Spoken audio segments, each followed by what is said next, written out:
Pessoal do canal Interlocos, estamos aqui novamente depois de algumas semanas aí afastados, né? Eu, por motivos de viagens, não estava no Brasil e acabamos não gravando nesse período que aconteceu muita coisa aqui no país, né? Boa noite, Bruno. Como é que você tá? Boa noite, Maurício. Estamos ótimos, né?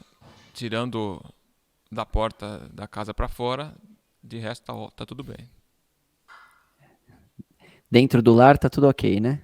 Graças a Deus. Por enquanto, né? Que a gente pode receber uma visita inesperada a qualquer momento da Polícia Federal, É, que pode tirar a nossa paz. Mas até lá, né? Ainda não estamos em regime distópico, né? a Gestapo, Eu né? tamo, né? Na verdade, já tamo já. Ô, Bruno, você viu aí quem que a equipe do Lula aí, né? Nomeada? Dentre todos os ministérios, a gente tem um ministério que é muito importante, né? Que eu diria que é o principal ministério, né? Que é o Ministério da Economia. É o ministério que vai determinar a riqueza ou a pobreza da população, né, de acordo com as medidas monetárias adotadas pelo ministro designado lá, né? E tivemos aí, né, o ministro escolhido pelo Lula aí, o que a gente tem para dizer, né, do Fernando Haddad, ministro da Economia, né? Tudo que a Faria Lima não queria quando fez o L, né? E ganhou aí. Faria Lima esperava a picanha e ganhou a farofa só, né? Esperando lá um Henrique Meirelles, né, uma coisa mais moderada e tal, né, que não estressasse tanto aí o mercado. E ganhou o Fernando Haddad aí, né, um político medíocre, né, não tem nada demais, né, uma carreira política, né, que o Haddad fez, né, na carreira política dele? Nada, né. Foi prefeito, foi secretário foi ministro da Educação do governo do PT por um período, né. Hum. A educação do Brasil, a gente viu aí o que aconteceu, né, com a pátria educadora, ou seja, eficiência um tanto quanto nula, e foi prefeito de São Paulo aí, né, considerado, né, segundo vários e vários índices aí como o pior prefeito da história de São Paulo, né, Sim, perdeu a reeleição para o João Dória no primeiro turno, né, perdeu para brancos e nulos, inclusive, né, tá o registrado. Haddad, né. Então, do ponto de vista de capital político, o Haddad não tem, né, nada, e do repertório de feitos aí, né, na vida pública dele aí, né, administrando a máquina pública também não tem nada de muito eficiente, né? Aqui em São Paulo, como prefeito, ele fez ciclovias, né? Nosso editor pode colocar aí algumas fotos de ciclovias, né? Que começa na árvore e acaba no poste, né? É, que a gente sabe muito bem, né? Qual o intuito dessas obras, né? Dessas ciclovias aí. E Sim. agora ele está fazendo uma ciclovia no mercado, né? Porque o Ibovespa zerou os ganhos de 2022 hoje, né? Então, bastaram 42 dias da eleição do Lula e o Ibovespa voltou para estacar zero, né? Então, quem colocou, por exemplo, R$ 10 no Ibovespa no dia 1º de janeiro, está com R$ 10, né? Então a pessoa teve o seu patrimônio valorizado durante o ano, chegou lá o dia tão esperado, né? O dia 30 de outubro, né? Onde o destino do Brasil seria determinado, e de lá para cá a pessoa voltou para estacar zero, né? Então, voltou com os seus R$ 10 aí, claro, né? Eu não estou computando nessa equação a inflação, né? E a perda do capital aí ao longo do tempo. Então, o que você tem a dizer do Haddad aí como ministro da Economia? Eu tenho algumas dúvidas antes. Essa perca do capital foi em todas as ações que envolve a Bolsa? Foi no índice, né? Foi no índice Bov, né? O índice Bovespa, ele reúne, né? É um índice que reúne as principais empresas do mercado brasileiro e, e a junção dessas principais empresas forma o índice Bovespa, né? Que é o índice pelo qual nós conseguimos medir, né, o crescimento do país, né, em termos gerais, né? Porque ele congloba, né, as maiores empresas e reflete nos seus preços, né, o índice de emprego, de rentabilidade, né, de lucro dessas empresas, dessas companhias e etc, etc, etc. Então, Quando vem a notícia de que o índice zerou, né, o ano de 2022, significa que ele valorizou durante todo o ano, né, as ações dessas empresas subiram, né, durante o ano, e com a eleição do Lula elas se desvalorizaram ao ponto de chegar no zero a zero, né? Então voltou lá para o dia 1º de janeiro, entendeu? Então, basicamente foi isso que aconteceu. E parte da Faria Lima tem culpa nisso, né? Porque apostou no Lula aí, né? Como alguém que teria em tese responsabilidade fiscal, né? Que não romperia o teto de gastos, né? Porque a receita, né, para a Venezuela, né, e para os países que estão aí na miséria é a quebra da responsabilidade fiscal, né? Quando o país ele gasta mais do que ele arrecada, né, ele vai à falência, né? Ele vai à bancarrota. Então, o caminho perfeito, né, a receita de bolo para nós caminharmos para uma Venezuela, para uma Nicarágua, né, ou para países pobres, que não necessariamente fuzilem o próprio povo, né, mas que não tenham comida, né, nas prateleiras dos supermercados, é você não respeitar o teto fiscal, né? Você gastar Esse, mais do que você arrecada. esse é o primeiro passo. É o principal passo, na verdade. Né? Tudo está em torno disso, né? Tudo está em torno disso. Porque o que acontece? O Lula veio com esse binômio aí, né? Começou a vomitar, né? Ele e todo o pessoal que está nas adjacências ali, né? De que a responsabilidade fiscal tem de vir acompanhada da responsabilidade social, ou seja, criar um binômio aí, né? De que você tem que economizar até certo ponto, mas você não pode deixar de atender as demandas sociais, né, que estão lá na Constituição, que a gente já falou aqui do plano de governo do PT, né, que ele faz aquele Ctrl+C, Ctrl+V da Constituição. Então você tem que atender os direitos sociais, saúde, educação, lazer, segurança, né, etc, etc, etc.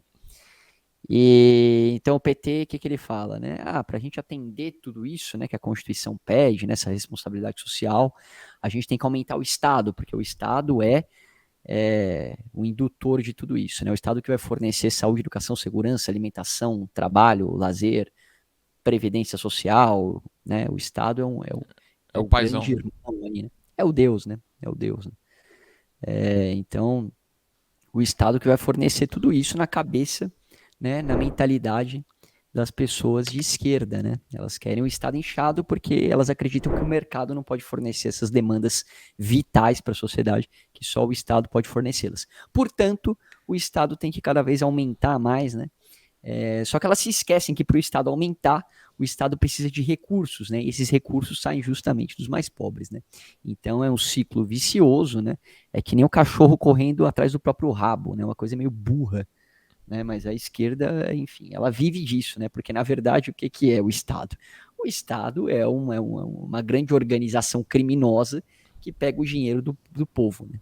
E aí ele pega o dinheiro do povo e fala para o povo, ó, estou te ajudando, né? Estou te dando saúde e educação porque você não conseguiria esse serviço em nenhum lugar do mundo. Só eu posso te dar esse serviço. Né? E o povo acredita nisso, né? Essa é a ladainha mais famosa da história da ciência política, né? O povo acredita realmente que só o Estado pode fornecer esse tipo de coisa. Então, as pessoas, né, grande parte delas, votam na esquerda para isso mesmo, né? Só que elas esquecem que elas estão financiando isso. Então elas vão ficar mais pobres. E pior, né? Não haverá retorno, né? Então a pessoa não vai ter mais saúde, não vai ter mais educação, não vai ter mais segurança. Não vai. Né? Não só pela corrupção, mas também pela impossibilidade lógica do Estado conseguir fornecer esses tipos de serviço. Né? E aí eu precisaria entrar numa discussão de escola austríaca de economia, enfim, que não cabe aqui no vídeo. Até porque, Mas só até para porque investidores internacionais sairão rapidamente, né? isso é uma outra consequência deletéria, né? Então, óbvio que nenhum institucional, né, nenhum big shark aí, né, que eles falam no mercado, aí nenhum grande tubarão vai ficar aqui no Brasil com um risco fiscal gigantesco, né? A taxa de câmbio vai explodir, né? O dólar vai para R$ 8 aí. Eu até tuitei um tempo atrás, né, aí que eu não dou até abril para o Brasil quebrar, né? Nesse ritmo aí, eu acho que o Lula tá indo rápido demais até, né? O PT tá pisando no acelerador aí, eles nem esperaram o primeiro semestre de governo, né? Antes de assumir, eles já estão né, destruindo tudo, né? A Eu, começar pela própria formação dos ministérios. eu vi uma entrevista do Paulo Guedes, ele disse que em 6 meses o Brasil quebra. 6 meses. Tem uma entrevista famosa dele que ele deu lá pro canal do Primo Rico, né? Que ele fala que Acho que foi lá. 6 meses para virar Argentina, 1 ano e meio para virar Venezuela, né? Um negócio assim, né? E de fato, o Paulo Guedes tá certo. O Paulo Guedes tá certo, porque o Lula vai romper agora com essa PEC da transição aí, né? Que rompeu o teto de gastos aí, para garantir o auxílio emergencial, né? E outras benesses sociais aí. Ele vai romper em mais de 100 bilhões, né? O teto de gastos. Isso é só o começo, cara, porque assim, passou isso daí, né? Qual o limite, né? Não tem mais limite, né? Agora eu vi o Rui Costa falando que o governo do Lula vai ter mais de 35 ministérios. Quer dizer, a gente está caminhando assim a passos largos assim para falência, né? Para falência. Como que o povo vai sustentar 35 ministérios com uma taxa de juros a 15% ao ano, né? Com o dólar a 6 reais. Então assim, é uma equação que não fecha, né? E o Haddad, né? Vou pedir para o meu editor colocar aí, né? O tempo de estudo que o Haddad teve de economia, né? Que segundo ele próprio foram 2 meses. Apesar de eu dar uns pitacos em economia de vez em quando, eu estudei 2 meses de economia. Foi para passar no exame da ANPEC. Depois eu não estudei mais, porque eu colava um pouco do Alexandre Schwartz, do Laércio Menezes para passar. Então, eu tenho 2 meses de estudo no meu escritório de advocacia, passei na ANPEC. Então a gente tirou o Paulo Guedes aí do Ministério da Economia e colocou o Haddad aí, né? O prefeito, pior prefeito de São Paulo, que não entende absolutamente nada de economia, que defende até hoje o regime soviético.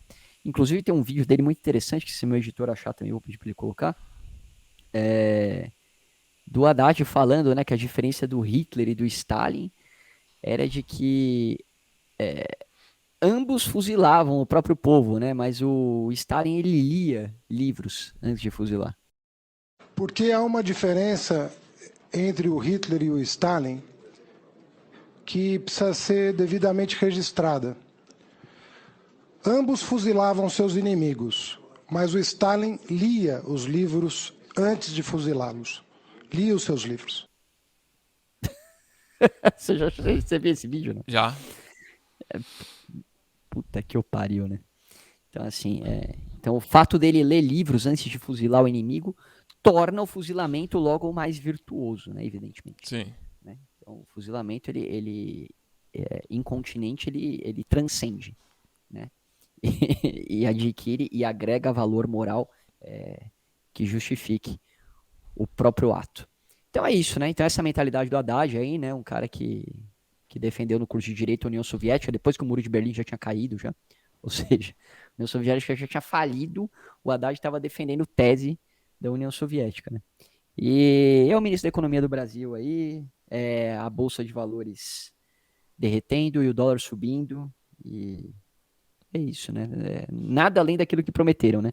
Nós alertamos aqui no canal, temos vídeo aqui do plano de governo do PT, né? Inclusive no vídeo do plano de governo do PT, eu não sei se dá pra gente fazer esse recorte e colocar aqui, mas tem um trecho lá onde eu falo, né, que eles não vão respeitar o teto de gastos, né? Você tá lembrado disso, né? Sim. Eles falam que eles são contra o teto de gastos, né? Revogar o teto de gastos ou algo do tipo, né? Isso eles já Que é falaram isso? antes da eleição, né? Essa aqui é importante a gente falar, hein? Revogação do teto de gastos. Não, isso aqui eu tenho que mostrar aqui. Essa é clássica, né? Dá pra ler aí, ó. Revogar o teto de gastos Dá. e rever o atual regime fiscal brasileiro. Então tá aqui, tá escrito no plano de governo do PT que ele vai revogar teto de gastos, ou seja, a austeridade fiscal, controle de orçamento não vai existir no governo do PT, tá? O PT vai gastar tudo que ele puder. E assim, você que se dane com seus herdeiros, quem vai pagar essa conta aí, o PT não tá muito preocupado com isso. Sim, tava no próprio plano lá, a gente comentou aqui no canal, né? Então assim, de estelionato eleitoral ninguém pode acusá-lo, né? Acusá-los. Agora, a Faria Lima, ela faz um xadrez 36D lá, não, que o Lula é o Lula de 2002, o Lula não mudou, né? Eles ignoram todo o processo e contexto político, né, de lá para cá, né? Então, é uma visão míope aí de mercado, né? Acha que a política se resume ao mercado, né? E não, né? A política não tem nada a ver com isso. O lado bom de tudo isso, se é que existe, é porque tem essas pessoas que fizeram L. As pessoas que teoricamente deveriam ser esclarecidas, né? Aquelas que não foram compradas, evidentemente, né, elas vão ver o que eles fizeram, né? A troca que eles fizeram, né? Paulo Eu Guedes espero por que Fernando reflitam. Haddad, né? Vamos ficando por aqui, né? Porque já temos 15 minutos de vídeo, né? É isso. Que Então, reflitam. estamos de volta e agora é para permanecer, né? Se Deus quiser, né? Se o imperador permitir. Se Deus quiser e o imperador permitir. Um abraço a todos. Um abraço.